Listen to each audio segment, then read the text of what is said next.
Bonjour à tous, il est 8h45, nous sommes en direct sur TV Finance pendant une heure. C'est le live TV Finance pour suivre l'actualité économique et des entreprises de ce mercredi 26 février.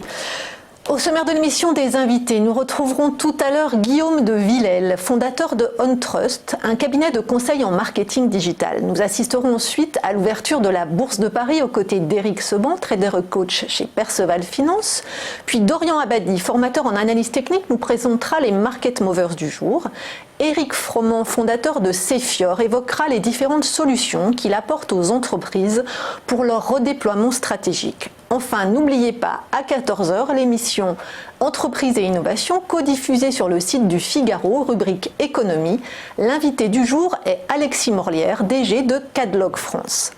Mais tout de suite, quelques news économiques et on commence par des résultats d'entreprise. Plusieurs groupes du CAC 40 publient en effet ce matin leurs comptes annuels, ce qui va être scruté par les investisseurs. On commence avec le groupe de luxe Hermès qui affiche une hausse de 9% de son résultat net à 1,5 milliard d'euros pour un chiffre d'affaires en croissance de 15%. Malgré le contexte économique incertain, Hermès maintient ses objectifs ambitieux pour 2020. On poursuit avec le constructeur PSA qui a enregistré l'an dernier des profits records de 3 milliards d'euros en hausse de 13% grâce au succès des modèles SUV. Seul ombre au tableau, le groupe agroalimentaire Danone dont les ventes progressent moins qu'attendu et qui a revu à la baisse ses prévisions 2020 à cause notamment du coronavirus. Ce soir après la clôture de la bourse, on attend les résultats d'Eiffage et demain ceux d'Engie, Saint-Gobain, Lagardère, Carrefour et Veolia. Des bonnes nouvelles maintenant. Premier vaccin contre le Covid-19. Alors que l'épidémie de coronavirus se propage en Europe, les premiers cas ont été détectés hier en Suisse et que l'OMS évoque désormais un risque mondial de pandémie, un vaccin s'apprête à être testé sur l'homme.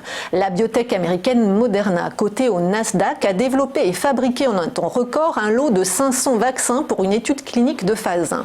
Les tests débuteront d'ici fin avril sur 45 volontaires. Si les premiers résultats sont positifs cet été, il faudra passer à l'échelle supérieure, ce qui pourrait coûter des centaines de millions de dollars. Un lourd investissement pour Moderna, dont la capitalisation s'élève certes à près de 7 milliards de dollars. Il lui reste donc à convaincre les grands laboratoires pharmaceutiques comme Johnson & Johnson, Sanofi et GSK d'unir leurs forces et leurs finances dans cette bataille planétaire contre le coronavirus. En attendant, hier, sur le marché américain, l'action Moderna a gagné plus de 28%. On reste du côté américain avec le cannabis qui ne fait plus recette à Wall Street depuis leur flambée fin 2018. Les plus grandes sociétés productrices de cannabis thérapeutique ont vu fondre de 60% en moyenne leur capitalisation boursière en 2019, selon les données de learnbonds.com.